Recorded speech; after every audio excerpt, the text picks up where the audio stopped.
All right, we're back for another episode of Living a Bold Life guest interview series. If you are new to the series, welcome.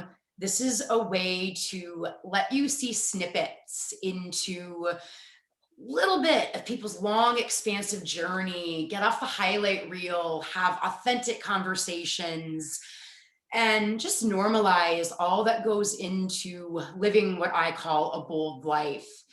And wherever you're watching this, whatever time of day it is, we are here with someone very dear to me. We are here with Sarah Crawford of Sitawi Life Coaching. Welcome, Sarah. Hi, thank you. How are you today, tonight, Good. whenever Good. people are watching this? Yeah, I'm good. Thank you. You're welcome. So you all, if you've been watching this, you know we go with the flow here. It's part of my pillars, going with the flow.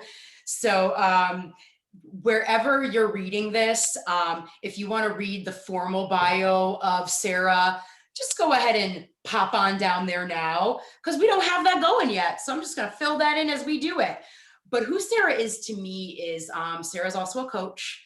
And so I know Sarah as coach, I know Sarah as friend, I know Sarah as playmate. I did my first 2 retreats with Sarah. And Sarah does a lot with sensitive souls. And down wherever the verbiage is, there'll be links to some of the groups that she does, links to her website, ways that you can stay connected with her. So be sure to check all of that out if you would like another new person to travel with on your journey. Thank you for being here, Sarah. Thank you. Yes, you're welcome. Thanks for the invitation. Yeah, and so as I mentioned, these are all the same. I have fun asking each person the same 5 questions because we're getting a lot of similar answers. And I think that's important to kind of start painting a picture for people to see, like, oh, all these people are sharing similar things. Maybe there's something to this. Sure. I know when I was making moves back in the day and I was kind of newer to this, part of what I noticed was all those people are doing the same thing. Maybe I might want to like entertain some of that. But then, of course, everyone has their own nuanced answers. So you get to bring in your own individual self and just kind of paint that picture. Are you ready to go? Yeah. All right. So I love this question because many of the people I have on here, I have known for a while. And I don't ever know what people are going to say. So y'all keep in mind that Sarah is going to share a snippet on her long, expansive journey. She might already know. She might change her mind on the fly. So Sarah, in this moment, what is one of the boldest moves that you feel called to share in this moment, knowing that there's many? Sure. So yeah, so one of the boldest moves I've ever made, and this answer is kind of it's interesting. It's an interesting question, and it's an interesting interview for me too, because I don't consider myself in general a bold person. Although looking at it through this lens, I'm like, yeah, wow, yeah. But I haven't ever, historically been a big risk taker. I'm more of a rule follower type of person, but at the same time, I'm really not. So anyway, with all of that said, the boldest move I ever made was I started a business. I quit my job and I had a child after 7 years of infertility, all in the same year. And then sticking with it too, I think was one of the, whether you want to call it bold, crazy, it was the sticking with it piece through the really low lows and challenges of that I think was pretty bold. Yeah. Well, first of all, I love what you shared in saying I never thought of myself as bold until I looked through this lens, because it's totally the intention. I'm a believer that most people are much bolder than they realize. Sure. But I love when people get here, and I love the spin you put on this.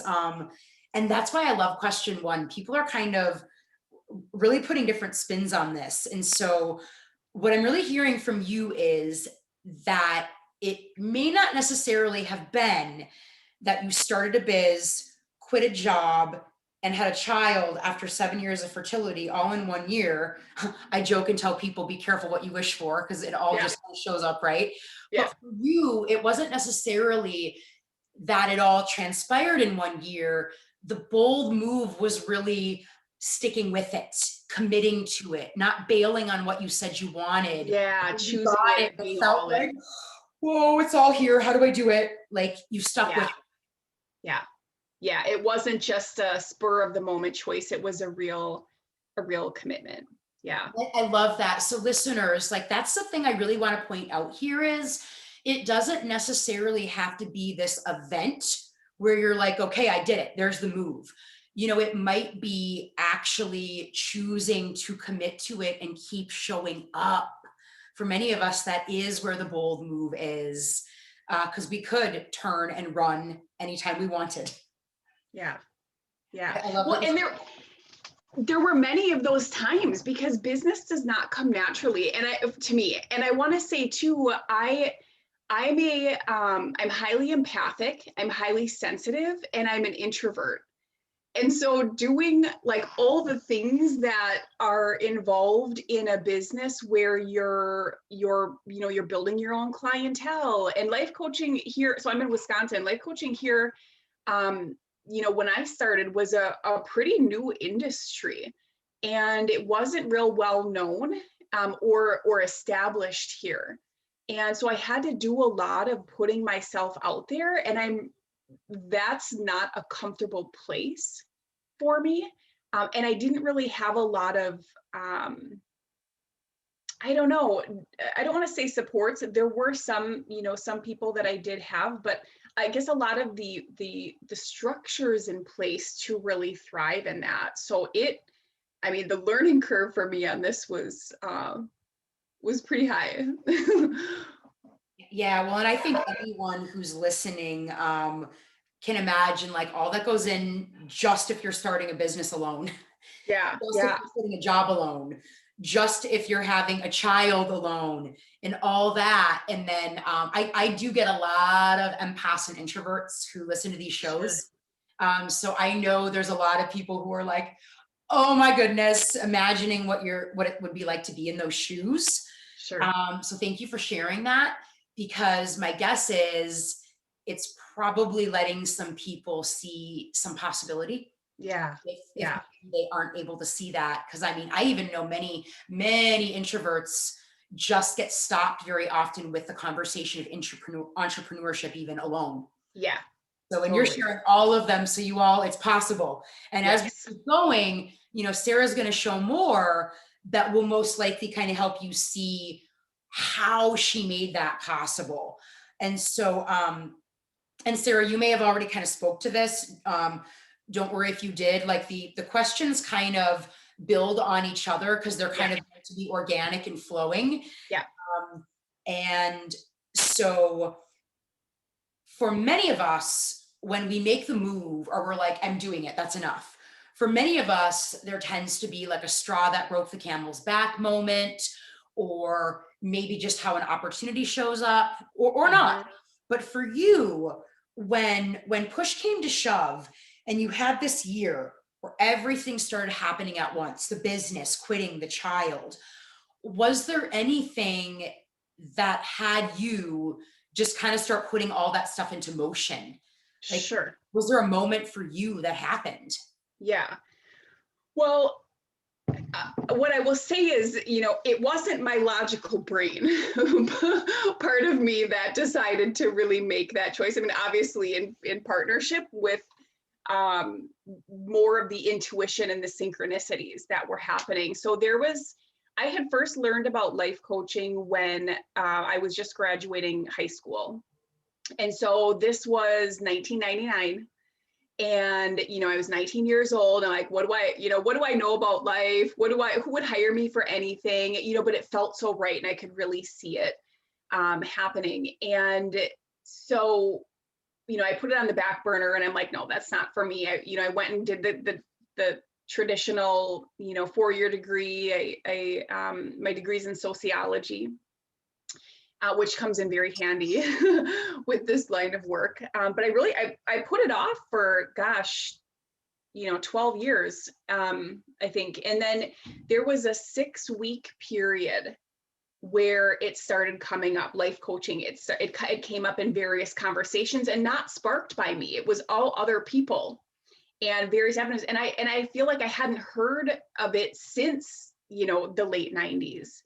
And so when at some point it was like, okay, I'm listening, the signs weren't even subtle. And so I felt really compelled, like, okay, it's time to look back into that. So, I mean, that's really what it was first and foremost, was the synchronicities and like that kind of intuitive nudge, like it's time and you need to look into that. So that was, I think the moment. Okay. And I love where you started when you said it wasn't the logical brain. Yeah. Well, I really, really, really want you to hear that, because many of you, if you're new to this or people new to it, we're going to try to make it be about the logical brain. Yeah. And very often when we go after it, it's not. Again, the logical brain, I probably said this in this interview, but the logical brain is more like 2 + 2 is 4, Yeah. strategy, it's a lot of that stuff. And we try to make it for everything, but let's be mindful. Sarah said it wasn't that, it was intuition. That intuition is more like, that heart and that gut. Yeah. So it was not the logical brain, it was the intuition. Yeah. And then what I'm present to what you said was, you kind of started having the vision of it a long time ago. Yeah. Maybe the timing just wasn't there, right? Because you tucked it away, you put it away, you went on, and I have no doubt that what you went to do is such a beautiful foundation for the work that you do now. I know for me as a coach, having that foundation of psychology and whatnot, it's just a great foundation to work with people. Right. So, and then when you got through that, what Sarah described as, we could call it synchronicity, serendipity, divine winks. Yeah. But that is the stuff, you all, when that happens, we need to listen, because something is going on, when you have that moment where you're like, 5 people in 1 week just told me to read that book. What's going on? Right. Why does this keep coming up? Yeah. Talk to that person. Something is happening. There are messengers literally giving you messages. So again, what I hear is you followed your intuition, you followed the winks, and then my guess is everything was just like, it's time. It's like God rolled out the red carpet. It was really interesting. And the thing I remember sitting in bed one night and talking to my husband about it. I'm like, this doesn't make any logical sense, but it feels so right. It just, there's no way this can be the wrong move. Even though it doesn't make logical sense. And, you said before 2 + 2 = 4.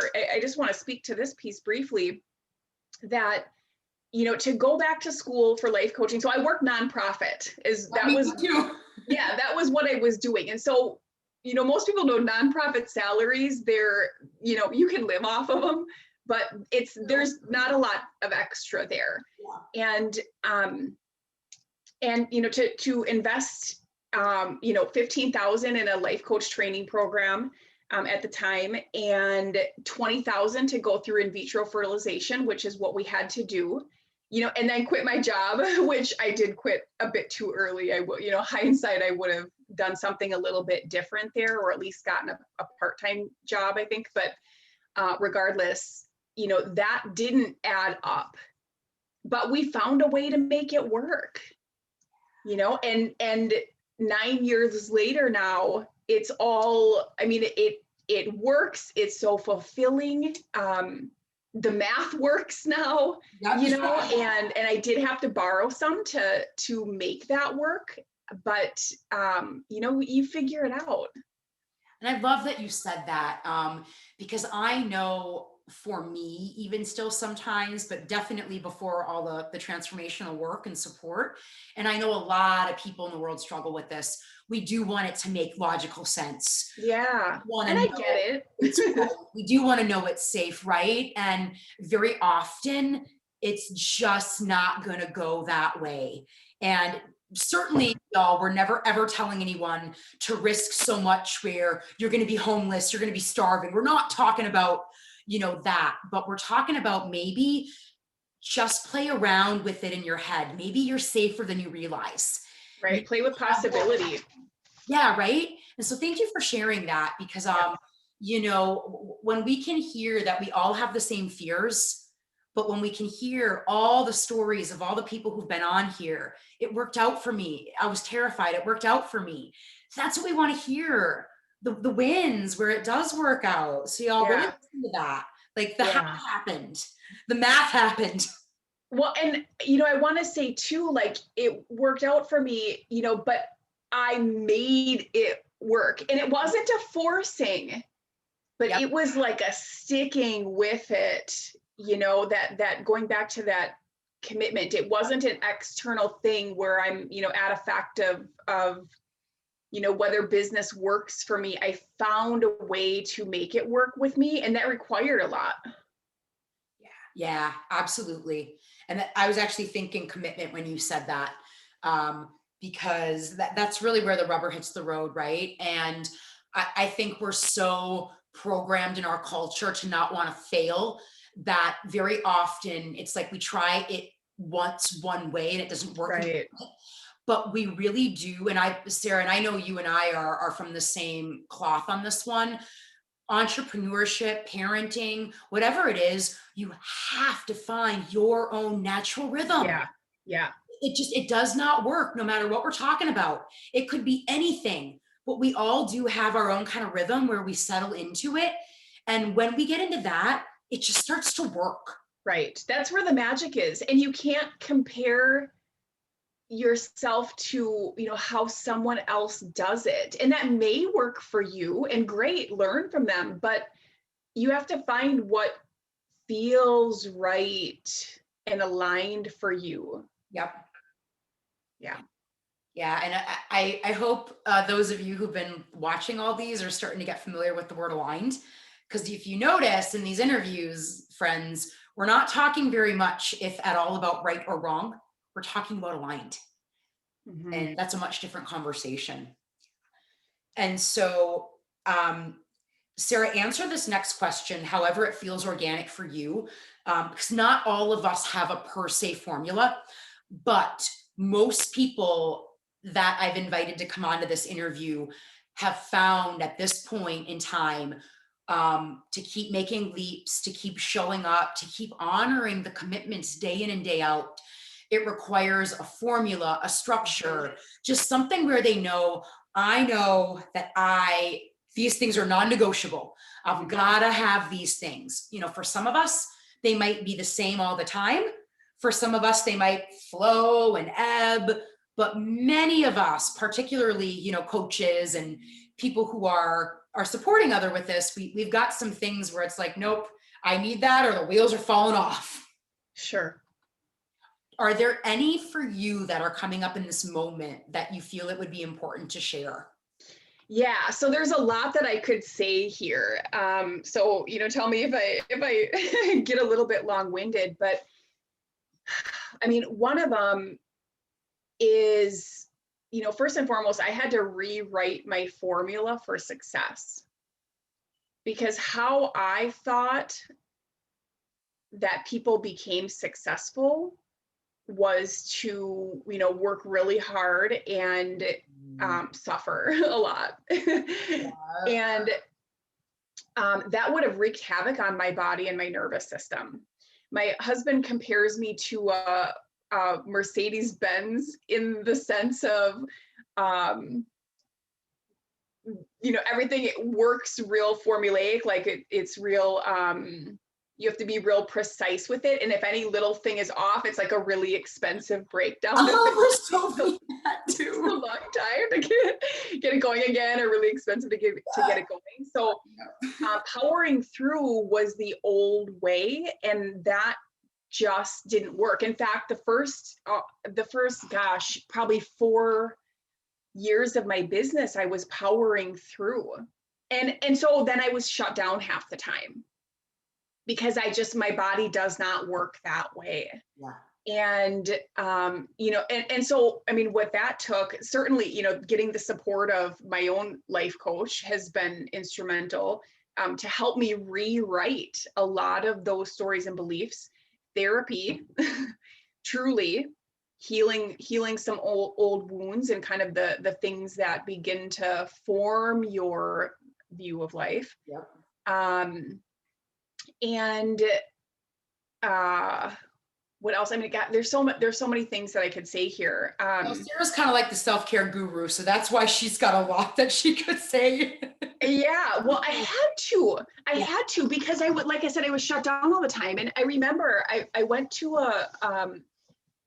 I was carrying my baby in my baby carrier, and I went out to coffee with a friend, and I remember talking to her. I don't remember exactly what we were talking about, but she had said to me, she's like, "Oh, you must be an empath." And I'm like, "Empath? What's that?" And this, gosh, was probably, well, it would have had to have been 2014. And so I went home and I Googled it, and I'm like, oh, this explains everything. Yeah. And so then it kind of led me on to what is a highly sensitive person, and what are some of these traits, and so what I realized I had to do was, in order to fulfill on the things that I was committed to, I had to take care of myself in a way that worked for my body. And so as I began to do that, I stopped shutting down as much, and created just a much more sustainable pattern and way of operating in the world. So so that was big. And following my energetic cycles is a big part of that. What I have found is that following, like, you can compare it even to the moon cycles. I know you do a lot of work with the moon, but so the menstruation cycle in general for a woman, or for me, it's very consistent, where I can really track. So I started tracking, what is my energy like in these different weeks of the month. And I began to see a really clear pattern. I've got a lot of energy in the week following my menstruation, super powerhouse in that second week after that. That third week, that's when the darkness starts to set in, and it's not a great time for me. Yeah. And then I'm very much very rusty and need to rest during my menstruation. And I hope that's not TMI for your listeners, but it's a really valuable formula. And we can learn so much from Mother Nature. And she created us in a certain way. And, aligning your life, aligning your business, aligning your, your daily rituals with your energetic cycle, or with nature cycles. You can even compare it to, spring, summer, fall, and winter. And so I track my cycle, and I will plan for bigger events where I have to be on, for those first 2 weeks. Yeah. If at all possible, right? It's not a perfect, and I get through it, and I just have to take a little bit better care of myself in a different way. If I, end up having to, to do big things, even during the other two weeks, obviously it's life, and you need to do that sometimes. But, so that's a big piece of it. Following those cycles, listening to my body, is also a big thing. And not judging that, and being mindful, what's, where I'm self-sabotaging, or where it's legitimate. Like, okay, my body's really saying I need more rest today. Should I keep going, or do you want to say anything? No, this is great. Like, because one, you're speaking to things people have already spoken to, Sure. but also mentioning new stuff. I don't think we've had anyone yet mention rewriting our formula for success. Oh And yeah. I love that because, the work hard and the power through is a very popular, good old Puritan work ethic, right? Yeah. Like I got that one too. And, you know, I, I think a lot of times we're told like anything worth it's going to be hard. And it may be challenging, but it's not necessarily have to be hard. Right. And power through. I think a lot more of us are doing that than we realize. Um, Yeah. and I know I used to. Me And too. when the plug got pulled on that, I can't really get back to powering through that well if I try. Yeah. It's like once the rug is pulled out from under your feet on the power through, it's really hard to go back because you realize how awful it feels. Mm-hmm. So I love that you're talking about that, y'all, like however way you're working, consider it's one of billions and it's most likely just the one that you Right. modeled. It's the one that you were shown. But it doesn't have to be yours and it may not be yours. Right. You know, I actually don't do very well with working hard and powering through because, like Sarah, I have a nervous system that cannot sustain that. Yeah. So, kind of like Sarah with my business, every time I got ahead, I would get kicked back even further because I was powering through. And so, I Yeah. love that you said that. I'm pretty sure every single person who's done this interview has shared life coaching except one person. And I didn't even try to do this, like, right? Like not everyone on here is a coach, not everyone on here is a business owner. And yet I'm noticing every person has had coaching or mentioned it except one. Oh, interesting. Yeah. And I won't give any names, but the one who did not mention it may or may not really be well served with a coach. And a lot of people, and I love this, a lot of people have mentioned therapy. And I'm really grateful for this because I think we are really debunking the stigma, but I do think in some cases there is still stigma around therapy Right. and around that kind of stuff. So it's really a normal conversation here in these interviews. Right. So I love that you said that because normalizing healing is Well, and we've all got trauma. right. We all do. If we didn't, we do after 2020. I was gonna say, especially since last year. We all got to know. But I love too that you shared self-care for your body. What you need is going to be different than, Right. a big 300-pound man, right? Right. We need different things. And I love what you also shared. Yeah, I want you to hear this too, because Sarah mentioned her self-care had to change based on her commitment. One thing you're going to find is depending on what you're going for or playing for, it might change how you need to care for yourself. Sure.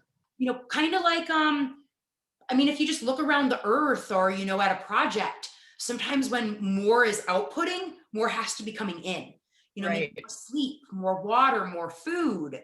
So I love that you said that because it might change. I love that you mentioned moon cycles and energy cycles. And Sarah, remind me if I didn't already share this with you.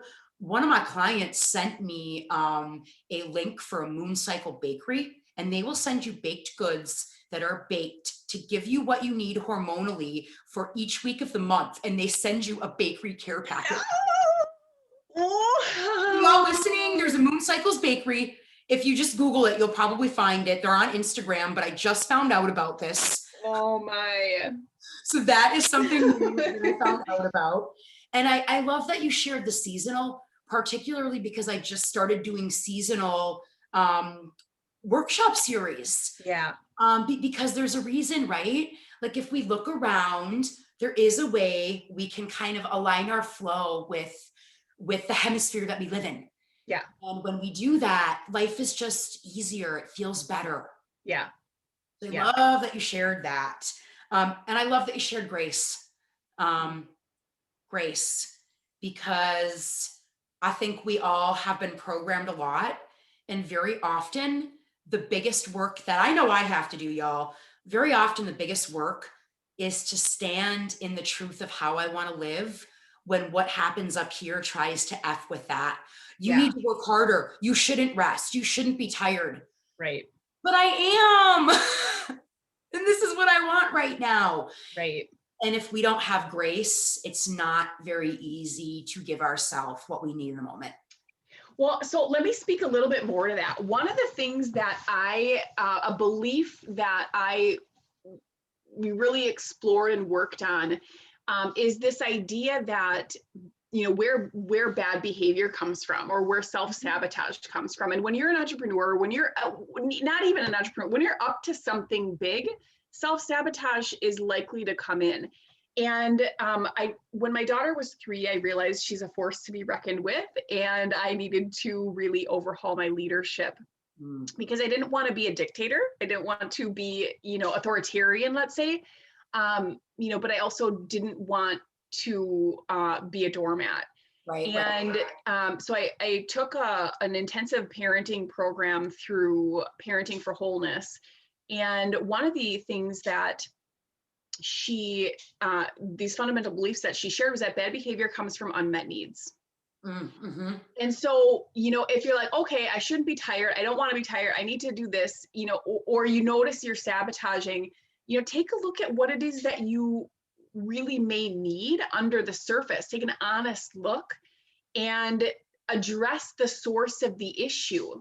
And so that way you can move beyond that, you know, and having grace for certain things. And so a little story I want to share. I'm not an energy type person. I don't have I'm not the one that's always go, go, go, you know, gotta be doing stuff. I could literally sit and stare out my window for hours. Professional beer. Yeah, and not be bored. I just stare at the trees, you know, just be with it all. And life doesn't really allow for that unless you create that, right? So, but what that, excuse me, what that can lead to for me is it's real easy for me to get into a lazy streak or lethargy if I don't have a consistent source of kind of revving my engines. And so while yoga is, you know, I love it, it's very aligned for my more kind of slower pace that I like to go at. What I actually often need is the rigor of cardio exercise, because it just keeps my energy up and flowing. And another thing that keeps me, you know, formula per se, is interrupting the perfection, like the perfectionism. And so that will really, you know, as I mentioned earlier, I'm kind of, you know, rule follower, like want to do it right, get it right. And I have this idea in my mind of what, you know, a good workout should look like, for example. But one of the things I find that gets in the way for people with self-care and particularly exercise is, you know, there's a number of different things, but one of them is just plain and simple inertia. A body at rest tends to stay at rest, a body in motion tends to stay in motion. And so, you know, we have to get over, it's just going to take a little bit extra if you haven't worked out in a while to get that going again. You know, but the the perfect workout and what that should look like is, it's a tall ask sometimes, for me at least, if I've been getting, you know, off of that pattern for a while, or if I just, you know, menstruated, because I do tend to rest more during that week. And so what I will do is just these simple, like a 6-minute workout. Mm-hmm. And the inner critic might be loud about it, like, really, really 6 minutes. But it's enough where it's so easy to do. It's such like low hanging fruit that I'll do it. And it gets things going just a little bit. And then the next day it's way easier to, you know, do more. And then eventually I'm into the consistent, you know, exercise again, which I do need, like I mentioned, but that's for my body. And some people who are very energy types, maybe they need the more of the yoga, like they like the rigor of the cardio. You know, I love that you shared that. And I think it's an important thing to share, because I actually was a very angry, imbalanced person. And a lot of it was, I was giving myself hot, fast, rigorous yoga, running long, hard, far. And I am more high energy, and I needed the restorative yoga. Right. buying into the things that was like, stop, be Slow still. down. And I didn't realize until I started taking yoga immersions and really learning more about the Eastern way, and just becoming more of a present person, right? I Yeah. probably could have noticed that before if I was present enough to say, hey, what's going on? But I wasn't. And so I started realizing, wow, a lot of my daily choices are making me an angry human Oh, because they're imbalancing me. I don't need more heat. I don't need more fire. I don't need more speed. I'm already not sleeping great and powering through. And right. now I'm going to this 105-degree class and I'm moving at the speed of light. Yeah. I, Yeah. and a lot of people don't think of this. Some people, when I'm like, what are you going to do for the winter? And they're really, anxious and they're like, CrossFit. I'm like, something else too, please. Only if you want to, though. Right. Right. Make an invitation. I love that you're saying that, right? Because and I say this a lot at my stuff. Sometimes what we are craving, it might just be we're craving it because we've given ourselves a lot of it, like sugar, Right. but it Right. might Right. not be what we need. Right. So I love that you shared that, because I So think true. for a lot of people, I think that can be a newer conversation. Yeah. One last thing I want to say here in this particular question is that, the probably the biggest piece is following my soul, Yep. and so what I do with that is I'll pray for signs and then watch for them, and I'll pray to be guided, and then I act on those signs. I act on what that urge, that thing that's in front of me. And sometimes it's just a thing that's in front of you to do. Yeah. And I'm not led astray when I do that. So I don't want to step over that piece. It's kind of like the question about how did I even get into this in the first place? It was those synchronicities. And I think those are fun too. They're kind of like scavenger hunts, right? Like it keeps you present, right? Like I'm going to ask for some signs, and then you get to be present, looking for them, watching for them. Are they going to show up? And but Bob used to do that a lot too. Bob used to be like, purple car. Like he'd get really specific and they'd be about, and he'd be like, I saw 5 of them today. Yeah.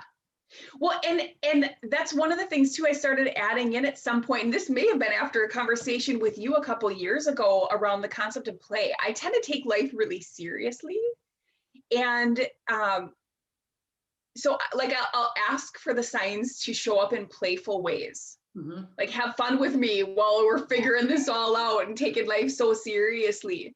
Help me find ways to play more and laugh more, and just, find the humor in it's so easy to see the tragedy in life, right? But show me some humor too while we're sorting this all out.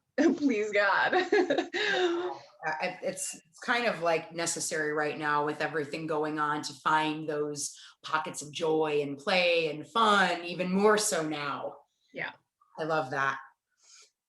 Okay. And so this next question, obviously we don't know the answer, but really the thing I'm trying to paint here when I ask, where do you think you'd be if you didn't make the move, is I'm really trying to get people to see there's no right and there's no wrong. We come up against choice points every day. Yeah. And ultimately, all we're saying here is there's an impact to what we choose, right? Yeah. We can choose to stay how we are. There's an impact. We can choose to make the move. There's an impact. We can choose whatever, and there's an impact.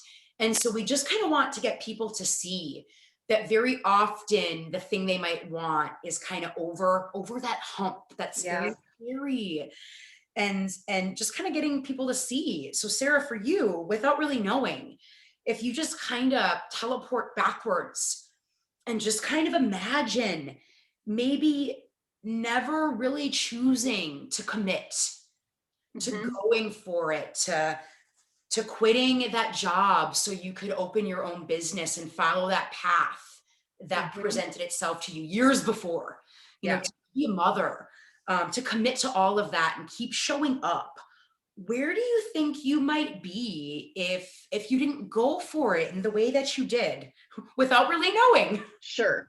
Well, and I do think that, we can express and channel our purpose, so to speak, in a variety of forms. I don't know that there's one right way.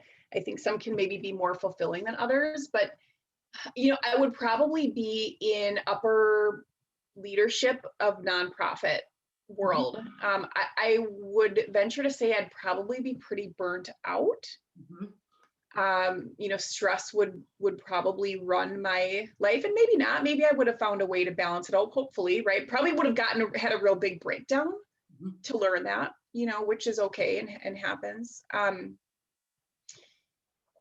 Probably going on 15 years of infertility at this point, maybe. I don't know, maybe we would have adopted. Um, who knows? I don't know, hating mornings. I remember that being a thing. I love them now. I Mm. don't wake up to an alarm clock. I wake up naturally, and it's so luscious. Yeah. And so what I love what you're painting is, and this has not been the case in all interviews, depending on what people have shared. For some people, what they've shared is, like life would have been disastrous had they not make the move. Yeah. But I love the ones that you're sharing too, because what we can see sometimes is if we choose to make the bold move, life is still going to be okay. You know, Mhm. we're still going to have a career. Mhm. Leadership in nonprofit is powerful. You Yeah. can do a lot of good work there. Yeah. But, like to Sarah's point, she's done a lot of work in catering to what she needs.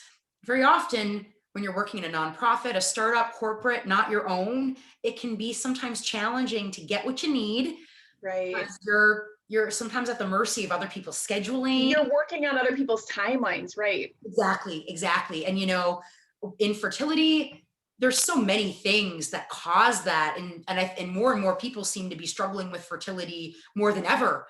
And like it makes me wonder how much of it is lifestyle stuff, right? Sure. Like, and so for you, that the choice, whatever it did for your system was able to just do some shifting and be able to work with that. And you were getting treatments.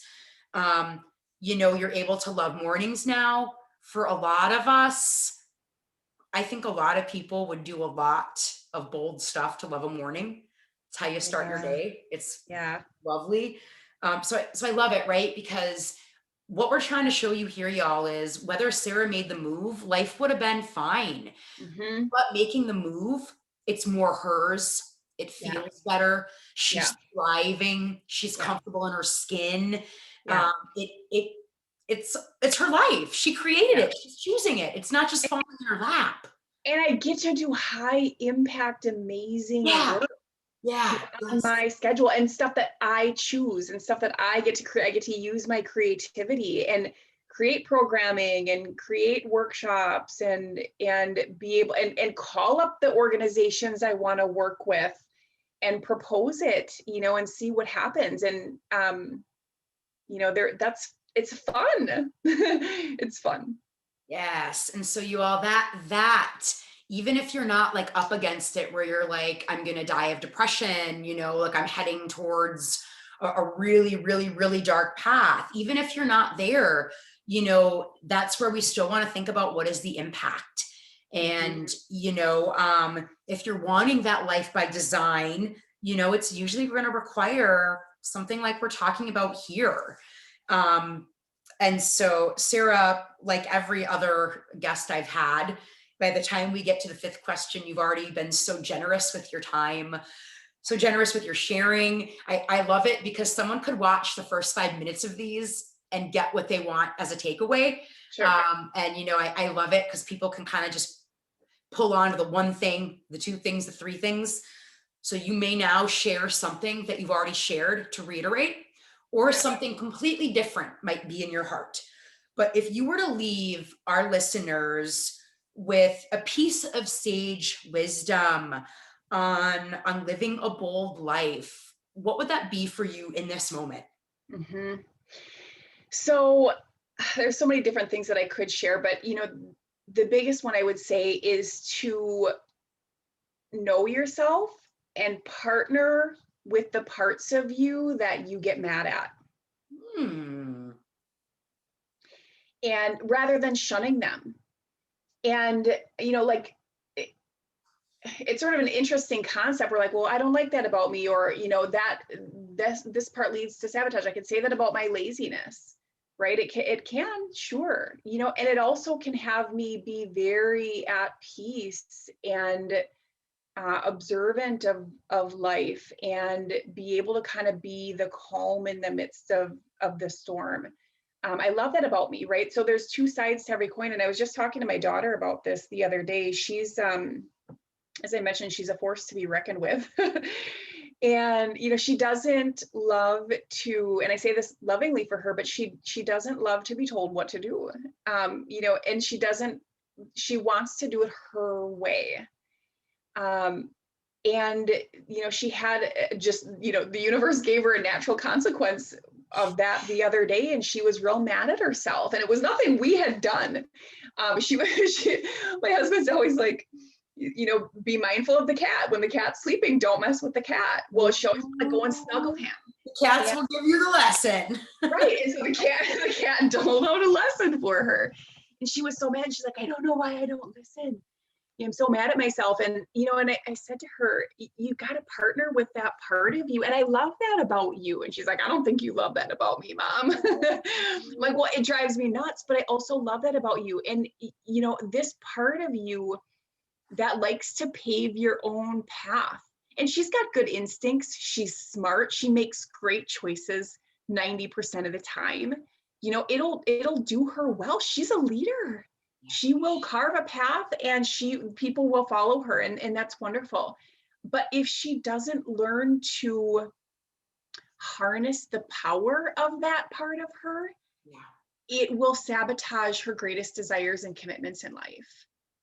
You know, if you just blindly reject anything that you're told, you know, you got a discernment, decipher, right? And she's 7, and you know, it'll take a while to figure that out, but learn to love the parts of you that you don't like, see the gold or the gift in them, and then learn to partner with and work with them. And then, you know, one last thing I would say too is, you know, let go of making things about you and focus on the bigger commitment. You know? Yeah. So listeners, these are, I think, 2 pieces of sage wisdom we actually haven't gotten yet. And I love it because most of us do not intuitively choose kindness for the parts. Oh yeah. And I actually, I am a lot like Evelyn, your little one. So if I didn't start learning how to love those parts of me, I would not be where I am right now. It's work I'll do forever. So you all, I know it's intuitive to be like, shut up, go away, part, I hate you. But remember, it's a part of you. It's a part of you. And if you treat yourself like that, there's going to be an impact. All of your parts deserve love. You know, they've been in the shadows, which is why they're shadowy. So love them and put them in the light and let them come out. And Sarah, what was the last piece you said right after that? You know, it's about the bigger commitment. Oh, yes. Don't make it about yourself. You know, I love that. And just like a fun share. I was doing one of my full moon events, and Sarah, I think it was the Beaver Moon that we did. And we had a pretty big crowd for that. And it was the first time I ever had that many people in a Zoom room. So normally I have like my checklist of people, and I'm like, oh, I can't even check people off the list. Who's ever here is here. Who's ever not is not here. I don't know who's not here. And I had a friend reach out, and she couldn't make it because life happened.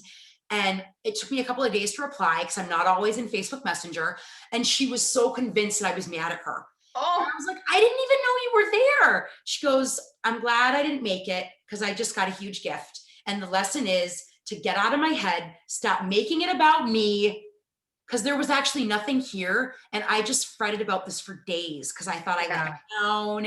And I thought, you know, so, you know, even little things like that, when we just stop making it about us, we can get so much of our energy back. Right. Yeah.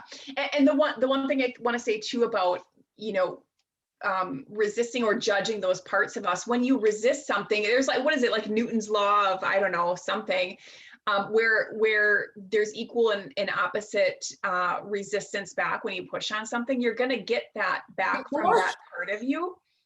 And so, you got to work with it, not against it. Yeah. Yeah. As always, everyone, please, if you know anyone in your life that's coming up to you in this moment and this interview would support them, please feel free. So many people that have gotten their hands on these have gotten permission to do things. It has changed their trajectory. So please share this with anyone that could just use the message and do something with it. And again, this is my dear friend, colleague, Sarah Barry Crawford of Sitawi Life Coaching, and whatever platform you're reading this on, all the info about Sarah and how you can get a hold of her is nestled under there. Thank you for being here, for holding space. Conversations are healing, whether we're giving them or receiving them. So thanks again for tuning in to another episode of Living a Bold Life. Bye.